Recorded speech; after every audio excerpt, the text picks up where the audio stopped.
Ya vamos a empezar. En primer lugar, muchas gracias a todos los que estáis aquí por vuestra presencia. Y en segundo lugar, me gustaría pedir perdón si hay alguno de los que ayer se quedaron en la calle. En torno a 40 personas no pudieron pasar. La verdad es que es una noticia un poco triste para nosotros, porque las jornadas hacemos con toda ilusión para el mayor número de personas, pero ya sabéis que los aforos están muy limitados por la pandemia. De manera que bueno, lo sentimos muchísimo y esperemos que, como estas jornadas se van a colocar en el canal GEFREMA, pues que por lo menos las puedan ver luego en línea. Entonces, también quiero dar las gracias a la directora del Centro Cultural Puerta de Toledo, María Jesús Lamarca, al concejal presidente del Distrito Centro, que ha posibilitado que podamos estar usando estas instalaciones, y a los ponentes y presentadores que vamos a ir, que ya estamos en la segunda parte, que vamos a presentar inmediatamente. Por supuesto, yo también quiero rendir un homenaje al alma mater de las jornadas, que como todos sabemos es José Antonio Zarza, pero también quiero aprovechar esta ocasión para reivindicar y visibilizar el papel de lo que yo llamo el G12, es decir, no es una cumbre, pero casi, porque llevamos meses reuniéndonos los martes para trabajar por GEFREMA y para GEFREMA, y bueno, las últimas reuniones han sido de cara a esta jornada. Y voy a mencionar a los miembros del G12 por orden analfabético, como decían mis alumnos. Entonces, bueno, Antonio Morcillo y Antonio García Jáñez, Eugenio, Javier Ejido, Julio Alberto, Luis de Vicente, Miguel Ángel Herrero, Miguel Ángel Ramírez, Paco y Roberto. Así que permitidme que le demos un aplauso a todos ellos.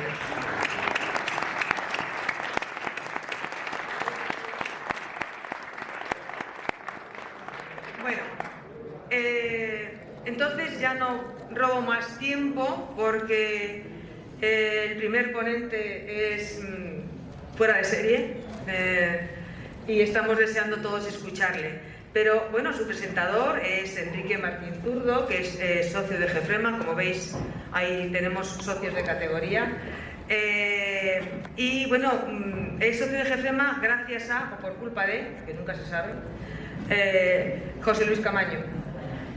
Enrique es hijo de unos niños de la guerra. Sus padres tenían escasamente 10 años cuando empezó la Guerra Civil Española, y bueno, pues él ha recogido esas calamidades, ha sido muy sensible a todo lo que pasaron sus padres, y escribió Pasajeros de la vida, amor mío, llévame contigo al cielo. Es un libro que se puede comprar ahí, entonces de manera que bueno, es un buen escritor, es un estupendo escritor, y bueno, él colabora en distintas revistas, entre ellas la de GEFREMA, Frente de Madrid, y también bueno, ha tenido distintos premios en distintos certámenes literarios, que son tan largos que es imposible repetirlos aquí. Y bueno, ya no robo más tiempo porque tiene que presentarnos a Isabel Herreros, y aprovecho para hacer publicidad de las entrevistas que hicimos el año pasado durante la pandemia, cuando no pudieron celebrarse ni las conferencias ni estas jornadas anuales, y entre los primeros que entrevistamos en el canal GEFREMA, que está disponible en YouTube, fue el gran Isabel Herreros. Entonces, bueno, pues ya cedo la palabra a Enrique. Bueno, muchas. ¿Se me oye? A ver, perdón. Bueno, buenas tardes a todos, a todas. Antes que nada, bueno, te has pasado la presentación, Eulala. Muchísimas gracias por tu cariño con el que me has demostrado que querías presentarme. Y bueno, ella ya se ha referido. Aquí tengo el compromiso de citar a una persona que no está, que no es el culpable, ni mucho menos. Es el gran hacedor de que ahora esté entre vosotros y que sea un privilegio haber descubierto este grupo donde solo hago que aprender y salpicarme de vuestros conocimientos. Es José Luis Camaño y creo, si no me equivoco, que no está por aquí. Así es que... Y luego la otra cuestión sería, ni que decir, tiene mentar al gran... Bueno, pues al que me ha querido una caricia innecesaria porque meterme en estos bejerales no sé hasta qué punto compensa. No, todo lo contrario, es un placer y ni que decir tiene que me estoy refiriendo al bueno de José Antonio Zarza. Muchas gracias. Pues pasamos ya, en este caso, al toro. Él me dijo en su momento que necesitaba a alguien que se implicara en la presentación del bueno de Isabel Oreros, porque lo que iba a tratar es el tema, bueno, la biografía de una de las máximas exponentes de la intelectualidad española y que para mí además lo era como referente moral también. Bueno, no dejaba de ser un compromiso, pero como soy así de fácil, bueno, pues me eché al ruedo y adelante con los faroles. Ocurrió que casualmente tenía la suerte de ser como acabo de mentar, un referente porque el libro que escribía, libro donde salía a relucir de una manera pues o casual o por las circunstancias que fuera el bueno de Manuel Azaña, hasta el punto que si habéis leído la penúltima revista hay un extracto del libro que ha mentado de Pasajeros de la Vida. Bueno, el título es el gran acierto de mi padre, tenía esa expresión: hijo, aquí venimos como pasajeros de la vida. Un agnóstico total que era el contrapunto de mi madre, pues porque ella, creyente perdida, no tuvo sentido su vida y por eso se subtitula también sus palabras: amor mío, llévame contigo al cielo. En definitiva, aquí solamente hago este breve inciso. Hay un momento en el que tiene que inventarse a Azaña sí o sí, porque fijaos, mi tío abuelo, en este caso paterno, pues está enterrado al lado de Azaña en Montauban. Y leo y cito, bueno, me cito, en definitiva. Me estoy refiriendo a esta persona y hago referencia a que Jerónimo, así se llamaba él, era el hermano de mi abuela. Todos, ni que decir tiene que acudir al exilio, como tantos españoles, desgraciadamente por las circunstancias de todos sabidas. Y nada, son 3 líneas. Dice: todos continuamos unidos a la familia francesa y mis padres acudieron expresamente al entierro del tío en el 82. Es casi coetáneo a Azaña. Ocurre que la desgracia que comentábamos hace un momento Isabel y yo, ¿verdad? El que todos esos genios se nos murieran tan jóvenes, es decir, estamos remitiéndonos a 60 años en Azaña, los 63 también en Machado. ¿Qué hubiera sido, no?, si hubiéramos disfrutado de esas mentes tan preclaras con un poquito más de esperanza de vida? Pero bueno, el fatalismo de todos estos seres yo creo que estaba intrínseco en su propio devenir. El exilio yo creo que en definitiva fue el remate, ¿no? Y sus restos descansan en el cementerio civil de Montauban, cercanos a la tumba de Manuel Azaña, el intelectual y escritor también exiliado que llegó a presidente del Congreso de Ministros, etc. Es decir, cogiéramos el libro que cogiéramos, siempre veladamente estaba la figura de Azaña, hasta el punto que en lo próximo a publicar, y cito otras 2 líneas, extractado de uno de los maravillosos discursos, porque este hombre lo que era, nos impactaba a todos en que sus frases eran memorables, es decir, ¿quién no recuerda su paz, piedad, perdón, verdad?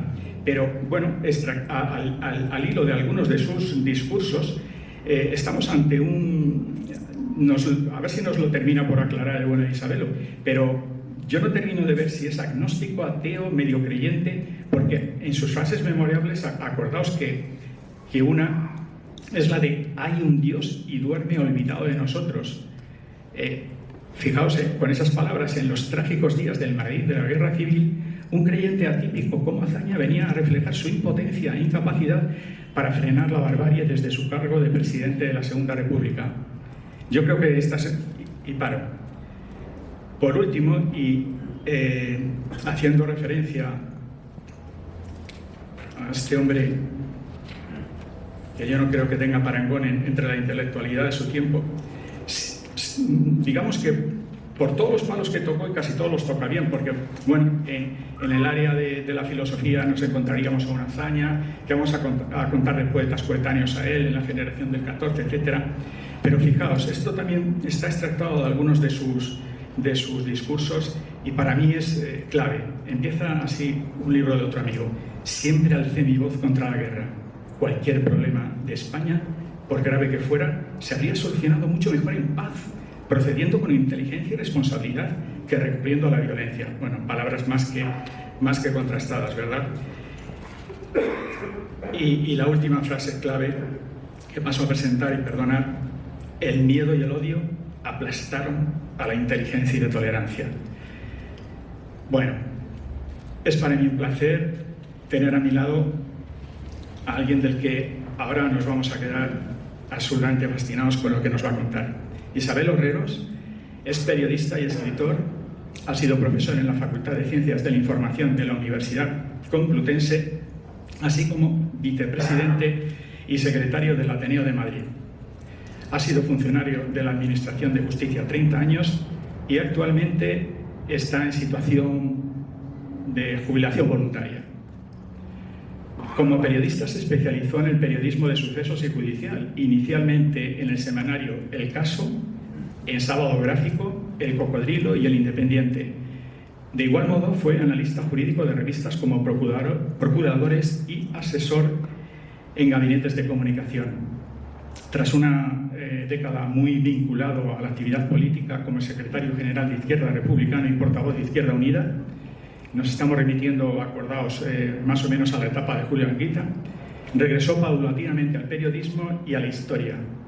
Hasta fecha reciente ha estado vinculado a la actividad en derechos humanos, en particular en colaboración con organizaciones de Latinoamérica que luchan contra la impunidad de los responsables de las dictaduras en los años 70 y 80 del pasado siglo.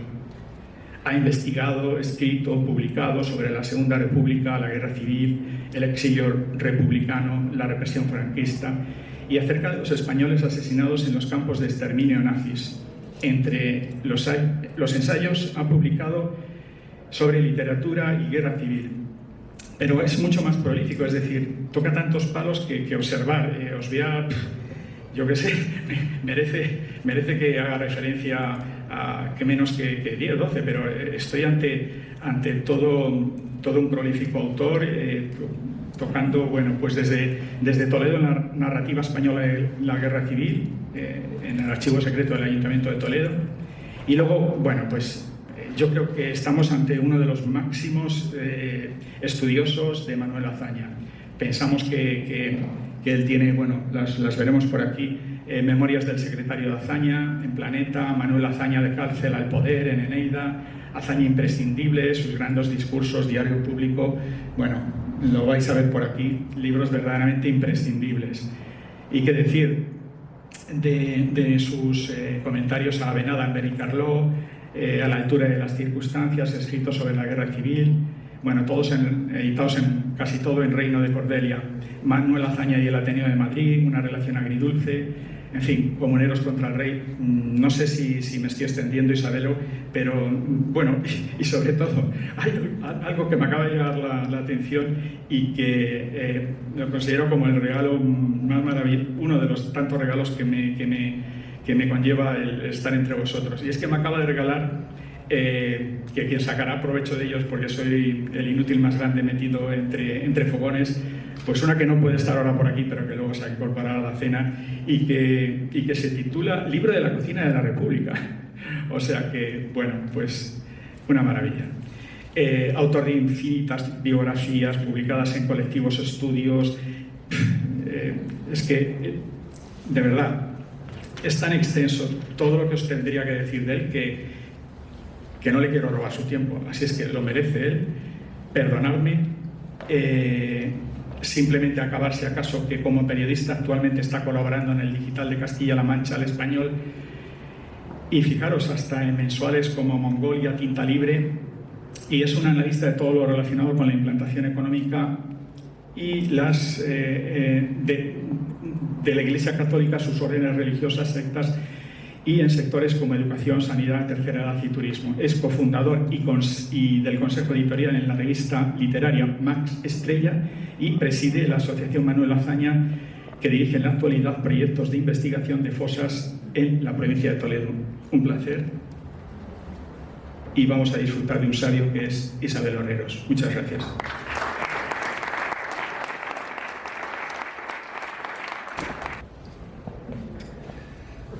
Buenas tardes, amigas y amigos.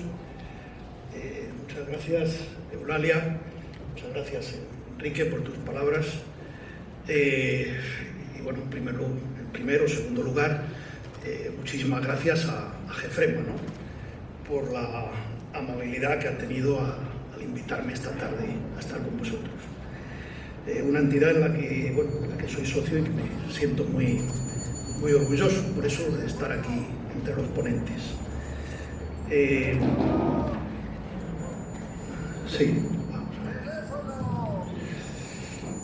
ver. En fecha reciente se han cumplido, el pasado 3 de noviembre, se han cumplido pues 81 años de la muerte en el exilio, en Montalbán, precisamente, de Manuel Azaña. Y este año, como todos los años, desde 1946, desde el final de la Segunda Guerra Mundial, las autoridades relevantes francesas homenajean a Manuel Azaña en su tumba en el cementerio, una ofrenda floral que tiene un carácter oficial, institucional, y también existen allí, se hacen todos los años, unas jornadas organizadas por la Asociación Presencia de Manuel Azaña. El año pasado no se pudo hacer, pero este año, pues, en fin, se han vuelto a hacer y allí hemos estado. A diferencia, pues, en fin, de lo que aquí no se hace. Se ha reeditado en fecha reciente El retrato de un desconocido, que es este tomo que está por aquí, editado por Reino de Cordelia. La verdad que ha quedado bastante bien, he hecho mi aportación a él, a lo que es la edición. Se llama esta biografía, hecha por Cipriano Rivacheriz, El retrato de un desconocido, y bueno, pues es un libro que escribió Cipriano Rivacheriz, cuñado de Manuel Azaña y amigo durante más de 30 años, hasta el final. Lo escribió entre la prisión del puerto de Santa María y el penal del Dueso, después de ser atrapado por la Gestapo y entregado a la policía franquista, y pasar pues como hasta el año 47 en prisión, hasta que salió y pudo marchar a México, y donde se hizo una edición reducida, y en el año 79 pues apareció allá aquí en España una edición un poco más completa, y ahora, en fin, se echaba ya en falta, estaba desaparecido ya en las librerías. Pues la editorial Reino de Cordelia pues ha tenido la iniciativa de publicarlo. Hay que preguntarse si Azaña no sigue siendo un desconocido. Los 40 años de franquismo fueron no solamente de borrar toda huella, no solamente de Azaña, sino de la República, sino que hay un historiador, Alberto Rey Tapia, que en su día recogió todos los insultos que se habían acuñado contra Manuel Azaña.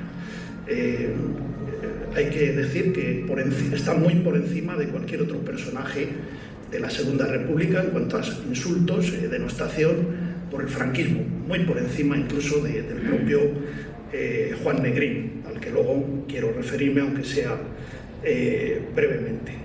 Después vinieron 40 años, han venido 40 años después de democracia, en la que las cosas han mejorado notablemente, pero se ha tardado bastantes años en que las cosas mejoren. Hubo resistencia en los primeros años de la democracia, pues particularmente era muy fuerte en la historiografía acerca de la Segunda República, pues la escuela de Tuñón de Lara, una escuela que fundamentalmente planteaba que el motor de todo lo que ocurrió en España, en la Segunda República, pues era cuestión del movimiento obrero, y que bueno, los republicanos como Manuel Azaña, en fin, como otras figuras notables, Marcelino Domingo, etcétera, etcétera, pues eran una especie de señores burgueses que pasaban por allí, en fin, y que no había que hacer demasiado hincapié en el asunto. Bueno, todo esto se ha tardado muchos años en ir venciendo esas resistencias y ya, pues, en su día, pues ya empezaron a aparecer trabajos sobre Manuel Azaña, reediciones de libros, y ya finalmente, pues la última edición de las obras completas, que son 7 tomos, pero editados por el Centro de Estudios Políticos y Constitucionales, editados, todo ese trabajo de edición lo hizo Santos Julián, pero claro, estamos hablando de un coste elevado que no está al alcance de cualquier ciudadano, de manera que sigue siendo, pues, bastante ausente, y mucho más, pues, en lo que es la enseñanza. Estamos ante un personaje que, si por los parámetros actuales de estudios, pues habría que considerarle un superdotado. De hecho, durante la guerra, un neurólogo muy relevante, muy amigo de Azaña, el doctor Rodríguez Lafora, estaba haciendo un estudio sobre Azaña, estudio que no llegó a terminar, y parece que se han perdido los textos que tuviera al respecto. El doctor Rodríguez Lafora, pues, fue una eminencia. No sé si hay en algún momento alguien no me oye, que lo diga sin mayor problema, si no oís bien.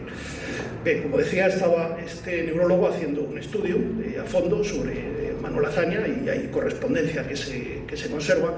El doctor Rodríguez Lafora, pues, descubrió nada menos, que se llama así en medicina, el síndrome de Lafora, que son el estudio de los ataques epilépticos. O sea, es una gran aportación que hizo este médico, vinculado a toda aquella etapa esplendorosa, ¿no?, de la ciencia y de la literatura. Bien, pues voy a seguir una línea, un esquema más o menos cronológico, y trataré de detenerme un poquito más, en fin, para llegar a algo que yo creo que les interesa a todos, que es la etapa de la Guerra Civil, a la que quiero dedicar unos minutos. Manuel Azaña nace en Alcalá de Henares en 1880.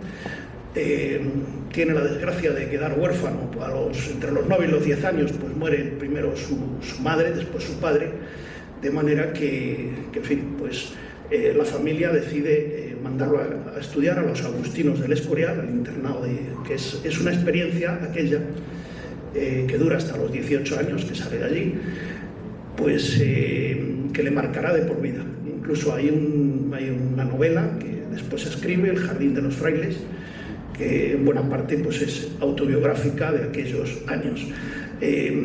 Aunque pudo tener algo de traumática, no solamente para él, sino para todos sus compañeros, no guardó nunca ningún tipo de rencor. Es más, mantuvo unas relaciones muy cordiales, incluso siendo presidente de gobierno, estuvo en más de una ocasión a visitar a aquellos frailes que habían sido sus maestros, sus profesores, y durante la etapa de la guerra hará todo lo posible por salvarlos. En algunos casos lo consigue, en otros casos, pues, lamentablemente, no, salvarlos de la represión incontrolada de los primeros meses en Madrid. Esto está reflejado también en sus diarios. En 1898 finaliza la carrera. Se presentaban entonces por libre los alumnos de este colegio del Escorial, un colegio universitario, y su licenciatura la realiza en Zaragoza.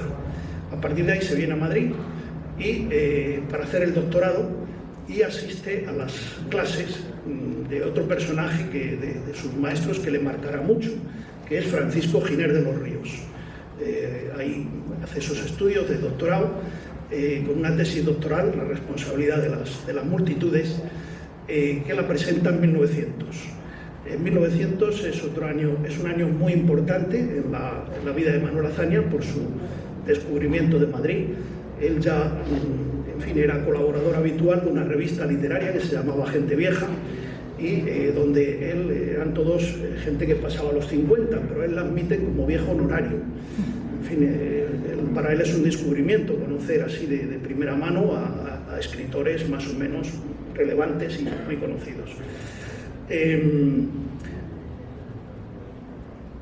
Es el mismo año que él se da de alta en el Colegio de Abogados de Madrid y también empieza a hacer unas prácticas se da de alta y bueno, con la posibilidad de ejercer la abogacía. Entonces él estaba 2 o 3 años en el despacho de un abogado célebre entonces, de Díaz Covenia, donde va a coincidir también como pasante. Se encuentra allí Aniceto Alcalá Zamora. En fin, ninguno de los dos pensaba que iban luego pues, a ser jefes del Estado español. En 1903 él tiene que volver a Alcalá de Henares para hacerse cargo, parece que no iban bien las cosas en la economía familiar, y tiene que volver allí a hacerse cargo de los negocios, él luego presumirá incluso de que ha sido agricultor, que en fin, lo que tenían la familia pues eran unas huertas, en fin. Él era hijo, el padre, que como decía murió pronto, era notario y fue alcalde de Alcalá de Henares, incluso es autor de una importante historia de Alcalá de Henares. Incluso con su hermano Gregorio, que después sería magistrado, incluso ponen en marcha una empresa de electricidad que era muy necesaria en Alcalá de Henares, pero en fin, los negocios no acababan de ir bien y tanto él como su hermano deciden hacer oposiciones. Y en el caso del hermano, pues oposita a la judicatura, y en el caso de Manuel Azaña oposita a un cuerpo de letrados que había entonces, que sería equivalente a lo que son hoy día los abogados del Estado, en fin, o letrados, etc. Y una vez que aprueba esas oposiciones, que son para el Ministerio de Justicia, Ministerio de Gracia y Justicia se llamaba, llegará a ser jefe durante unos cuantos años de la sección de registros civiles, notarías, registros de registradores de la propiedad, etcétera. Por lo cual él estará a partir de ahí prácticamente hasta la llegada de la República. Le tocará hacer viajes por España presidiendo los tribunales de oposición para notarios y registradores de la propiedad. No podríamos decir en qué momento es para él muy fuerte, en esa primera década del siglo, la vocación política. Sí hay un testimonio que estaba perdido, incluso cuando se publicaron en México, en Editorial Oasis, las obras completas de 4 tomos, pues hay un discurso que se llegó a imprimir, un discurso en la Casa del Pueblo de Alcalá de Henares, en 1911. Y ya es un discurso donde Manuel Azaña habla el título de la conferencia es El problema del pueblo, el problema español. Estaba pensando que el lugar fue la Casa del Pueblo de Alcalá de Henares. Y es un discurso ya de gran solvencia política y intelectual, porque está planteando, él se siente miembro de una generación que luego se diría que la generación novecentista, los que suceden a esa generación del 98, pesimista con el futuro de España. Se siente miembro de esa generación y habla pues, de que las personas como de esa generación, en particular, juristas, literatos, etcétera, pues tienen una obligación con el país. Tienen una serie de obligaciones de cambiar el curso de las cosas, acabar con el régimen caciquista, caciques de la Restauración. Y bueno, pues él tiene una situación más o menos ya estable como funcionario y entiende que se puede dedicar tiempo. Tiene esa doble vocación desde el principio entre la política y la literatura, de manera que, y aparte de que es un gran estudioso de sus propios, de lo que es su profesión, de los asuntos que tienen que ver con el mundo judicial, con todos los temas jurídicos.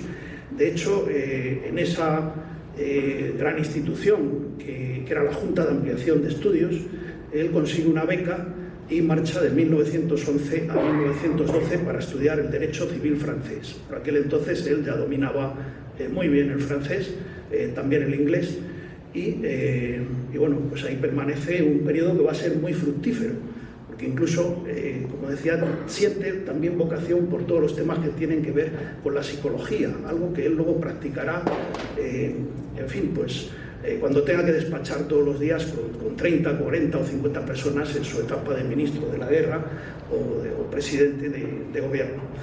Él se va incorporando pues, a lo que mucha gente de su generación va acudiendo también. Él en 1913 va a ser otro año muy importante, una vez que él viene de París. En 1913 es elegido secretario del Ateneo de Madrid.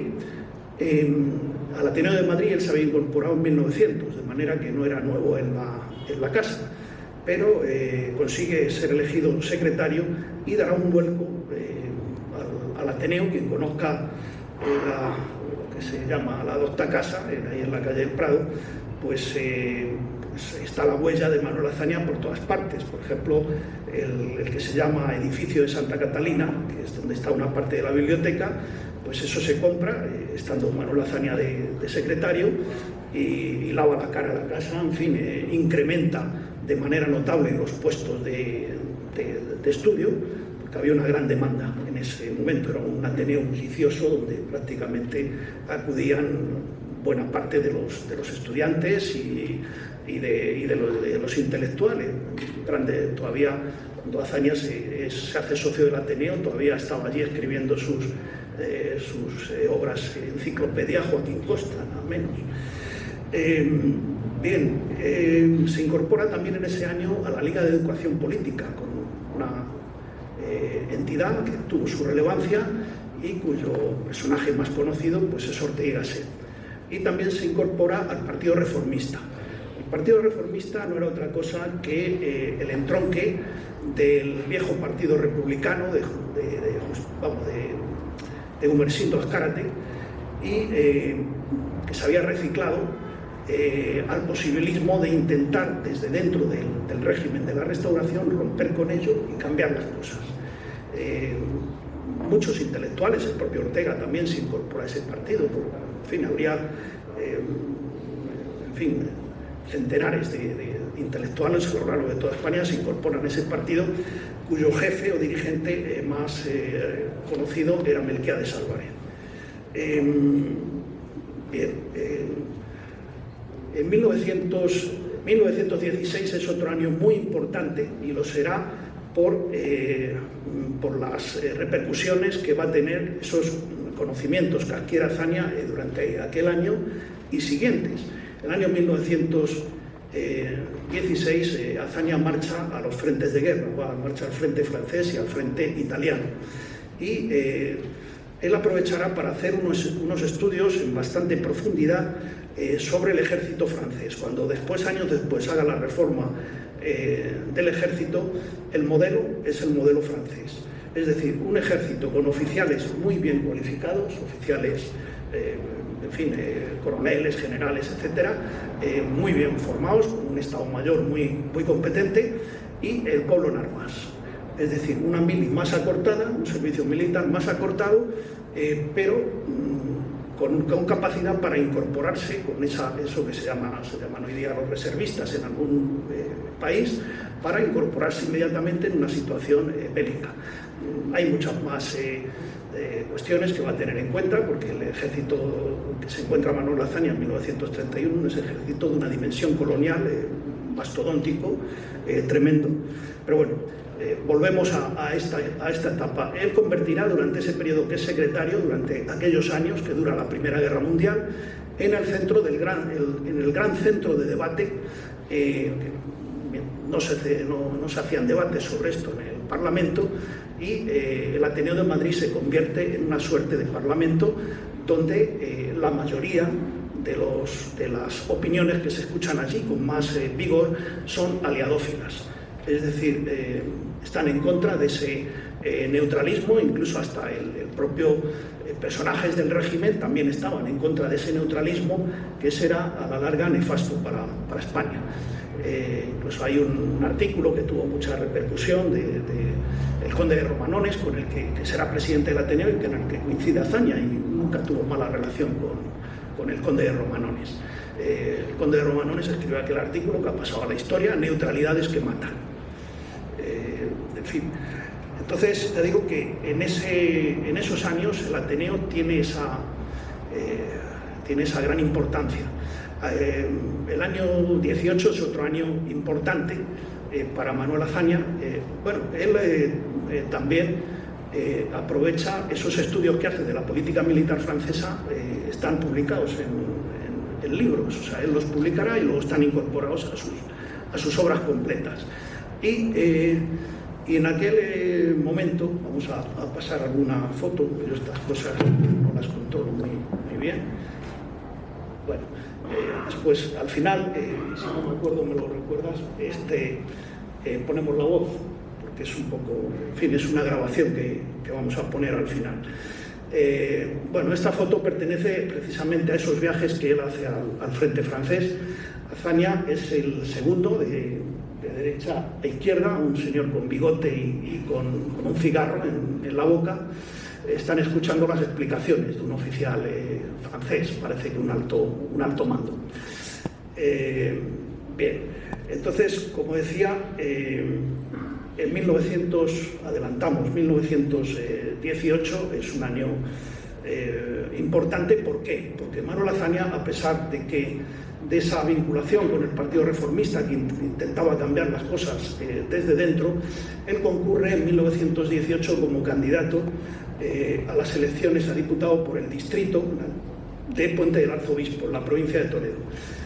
Eso va a llevarle pues una vinculación prácticamente hasta el final con Toledo, que él se consideraba en realidad toledano y lo repetía de vez en cuando. Él se da cuenta de que el régimen de la Restauración tiene mal asunto, se da cuenta de que en realidad los diputados pues se eligen desde la Puerta del Sol, con aquel caciqueo instaurado por Romero Robledo, y que había un pacto por arriba entre los distintos partidos y unas migajas se le daban al Partido Reformista, pero en elecciones que estaban previamente trucadas, y Azaña sí consigue y tiene una gran relación que durará casi toda la vida con los socialistas del partido judicial. Se elegían, en aquella época eran por partidos judiciales, los distritos.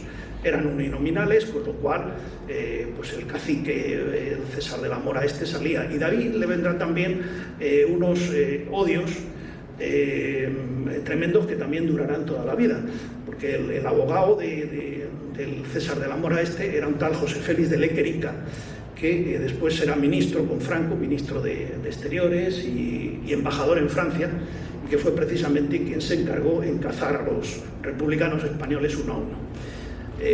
Y en especial quería cazar a Manuel Azaña ya en 1940. Bien, eso será una experiencia bastante, en fin, de la que saca muchas enseñanzas Manuel Azaña. Sale derrotado, por supuesto, y él ya está pensando en otras cosas. No obstante, incluso en un congreso que celebra el Partido Reformista, él hace la ponencia dedicada al ejército, y la verdad que es una ponencia, es un texto que ya anuncia lo que él quiere hacer cuando después va a ser ministro de la guerra. En 1920 dimitirá de la Secretaría del Ateneo, en fin, que había sido tan fructífera para esa institución. Y habrá una segunda estancia en Francia, con otra beca de la Junta de Ampliación de Estudios, y poco después funda con su cuñado, el que sería su cuñado años después, Cipriano Rivacheriz. Cipriano Rivacheriz es una personalidad muy importante en la vida de Azaña, son amigos prácticamente desde muy al principio, desde que Azaña era secretario del Ateneo, y bueno, pues es una amistad que tiene frutos muy relevantes, como es la revista La Pluma. La revista La Pluma pues es una revista literaria que dura 3 años y en la que no solamente pues, hablan de la actualidad literaria española, sino de la actualidad literaria más allá de los Pirineos. Traducen muchas obras, artículos, y yo creo que es el primer lugar donde se habla en España de Keynes. Keynes, el economista británico que inaugura toda una, toda una corriente. Al día de hoy todavía se le sigue invocando, ¿no?, como una doctrina económica bastante justa. Bueno, pues Keynes hace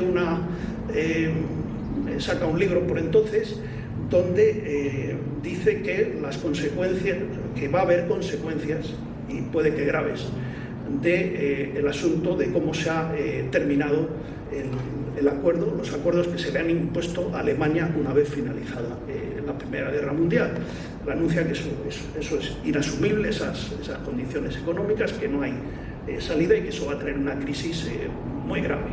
De manera que, pero bueno, tiene esa particularidad también, que yo creo que es la primera vez que en España, y es en la revista La Pluma. Después, en 1900, una vez que esta revista deja estamos hablando ya de la dictadura de Primo de Rivera, pasa a dirigir la revista España, que era un semanario. En 1923 vuelve a ser candidato, otra vez por Puente del Arzobispo, vuelve a ser derrotado. Ahí sí que impugna, esto ya me queda poco, no sé, voy enseguida.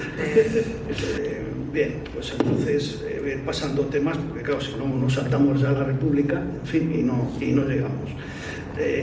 Bien, él en 1929 vuelve al Ateneo, vuelve en un cargo de depositario, en 1930 es elegido presidente, y ese será el cargo que en realidad fue Valle Inclán el que se empeñó en que, otro gran amigo de Manuel Azaña, en que había que hacerle, darle un cargo a Manuel Azaña que le diera relevancia, porque ya estaba incorporado Manuel Azaña pues, a la Junta Revolucionaria, ya en 1930, que se batía contra la dictadura de Primo de Rivera, pero él no era más que un escritor relativamente conocido en Madrid, y fue Valle Inclán el que se empeñó en que se le hiciera presidente del Ateneo para que tuviera mayor resonancia, y bueno, pues de esa manera llegamos a 1931, donde nos encontramos en la tarde del 14 de abril. Este es el Ateneo, cuando se ven por ahí guardias, porque cada 2 por 3 lo cerraban. Ese es el Ateneo en el que Azaña pues, pronuncia grandes conferencias y discursos. Esto era la plana mayor, por así decirlo, del partido que funda en aquella época, en 1925, está Enrique Martijara, que es un catedrático que muere muy pronto, está Giral en esa foto, y Luis de Hoyosay. Está en la boda de Manuel Azaña con Dolores Rivas Cherif. Esta es una junta de gobierno del Ateneo, la que sucede a Valle Inclán, pero es que no hay fotos de Azaña en la junta de gobierno del Ateneo, a pesar de que fue presidente y bastante bueno. Es Augusto Barcia el que lo preside, y a la derecha de la foto hay un personaje que fue secretario en aquella época del Ateneo y que algunos hemos tenido la suerte de conocer, que es José Prat, que fue senador del Partido Socialista. Bien, aquí está Azaña en la cacharrería del Ateneo con su amigo Valle Inclán y con otros conocidos más o menos escritores. Bueno, pues aquí es donde quería yo llegar de manera breve.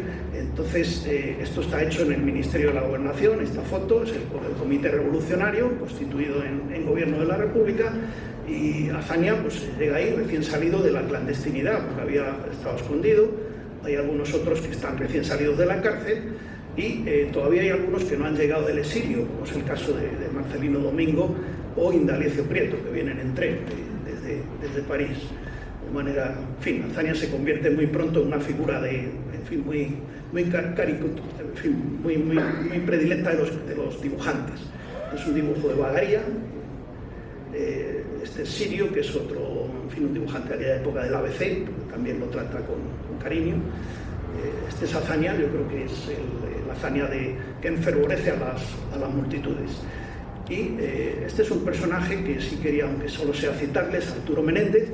Arturo Menéndez es un capitán de artillería, aviador, que es con el que Azaña va en la tarde del 14 de abril de 1931, va a tomar posesión del Ministerio de la Guerra, a donde llega ya como, en fin, como Pedro por su casa, diríamos, porque ordena inmediatamente, sabía que había que ordenar el cambio de guardia, y ya lleva una serie de decretos redactados sobre lo que hay que hacer en ese ministerio. De manera que este personaje será Arturo Menéndez en 1936, será capturado por los sublevados en Calatayud, llevado a Zaragoza y finalmente asesinado de mala manera en Pamplona, en el fuerte de San Cristóbal. Fusilado, sí. Digo que es interesante a propósito de un reciente libro del profesor Viñas, donde, en fin, pues parece que, en fin, que el gobierno, en fin, eso el error de la República, en fin, de que bueno, este era, yo creo que el personaje desde el principio llamado a dirigir los servicios de inteligencia. Gracias a los servicios que él tiene organizados, se desactiva la Sanjurjada el 10 de agosto de 1932, librándose una batalla ahí en Cibeles, a la cabeza de la cual está Arturo Menéndez como director general de seguridad. En fin, esta es una foto en Toledo, es el 7 de octubre de 1931, en la Academia de Infantería. Justo detrás, con gorra, hay en fin, entonces un comandante que es Leopoldo Menéndez, que luego, en fin, es uno de sus ayudantes y que será un personaje fundamental después durante la guerra.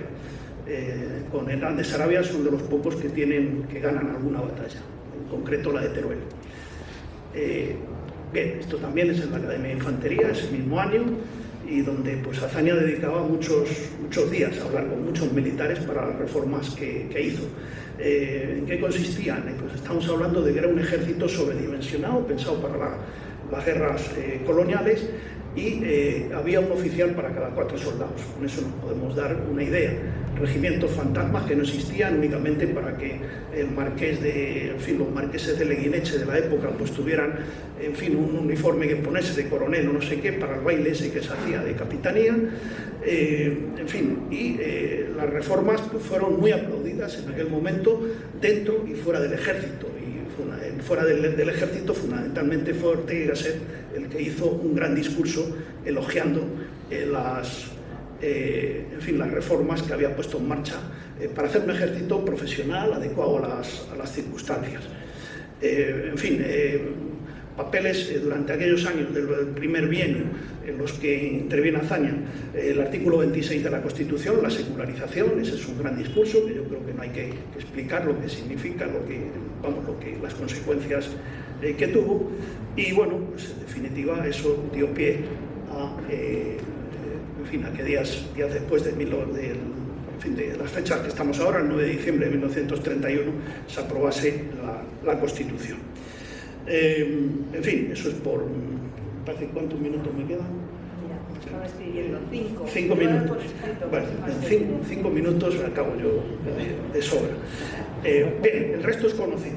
La pérdida de las elecciones en 1933, no porque votasen las mujeres, sino por la desunión de la izquierda, fundamentalmente. Entonces, y bueno, pues toda la campaña de acoso y derribo que había sufrido Azaña, la cuestión de casas viejas, etcétera, pues van a propiciar esa desunión y la pérdida de las elecciones, la llegada del bienio negro, la persecución de Azaña como elemento fundamental, su encarcelamiento, finalmente pues su salida de prisión y la puesta en marcha de un proceso, los llamados discursos en campo abierto, en los que bueno, pues Manuel Azaña es capaz de reorganizar otra vez a la izquierda para, en fin, después de toda la represión que había ocurrido en Cataluña, en Asturias, etc., es el eje fundamental con esos discursos en campo abierto, el discurso de comillas aquí en Madrid, para poner en marcha lo que después fue el Frente Popular.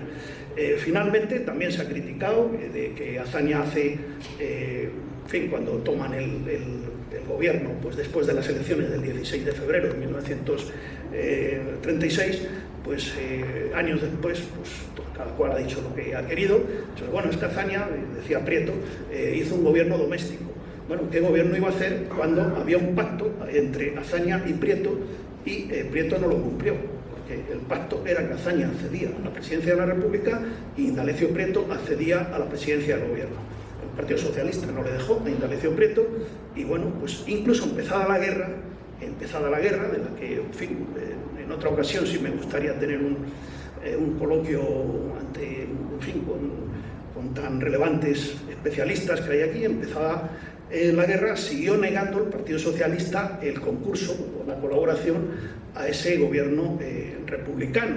No es hasta septiembre del 36, ya con muchas jornadas de pérdida de terreno, de territorio, etcétera, etcétera, y ese golpe tan tremendo que hubo, en la que aparecerá la colaboración ya del Partido Socialista con la incorporación de Largo Caballero, o más tarde Negrín. Sí, ya, en fin, ya termino, porque hablar del papel de Azaña durante la guerra, con esto ya termino.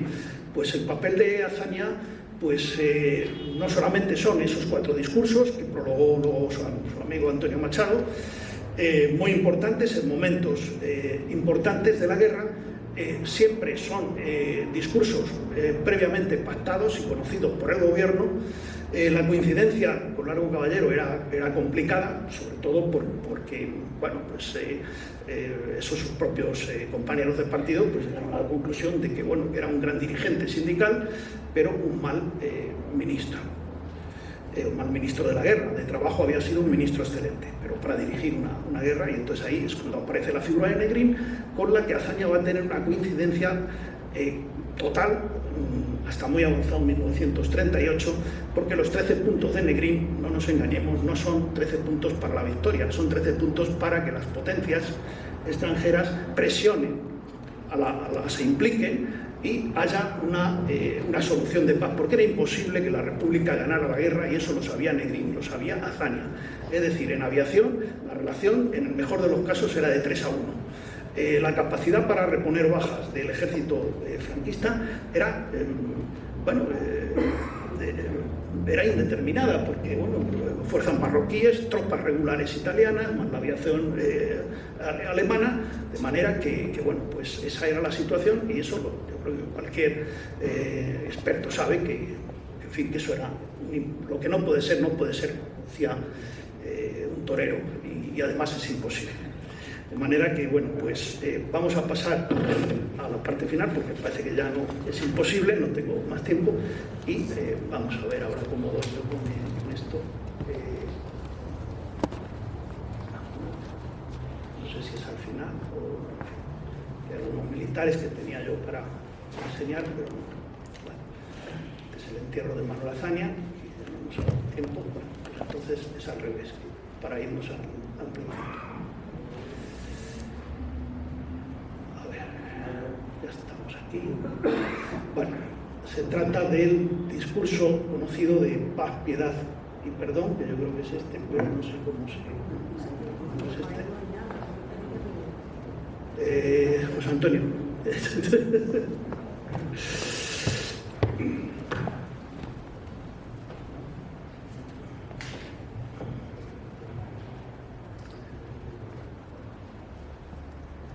A pesar de todo lo que se hace para destruirla, España subsiste. En mi propósito, y para fines mucho más importantes, España no está dividida en 2 zonas delimitadas por la línea de fuego. Donde haya un español o un puñado de españoles que se angustian pensando en la salvación del país, allí hay un ánimo y una voluntad que es dar en cuenta. Bien, pues este es el discurso conocido como de las 3 P's, paz, piedad y perdón, pronunciado el 18 de julio de 1938, y donde Azaña no solamente habla a todos los españoles, sino que se dirige también al campo enemigo. El campo enemigo en tanto que españoles, él dice, en tanto que españoles, porque este país va a quedar para unas cuantas generaciones destruido. De manera que, bueno, pues han sido 4 pinceladas, en fin, un poco, pero bueno, el tiempo es el tiempo, y bueno, pues os agradezco mucho a todos y a todas vuestra atención en la tarde de hoy. Muchas gracias.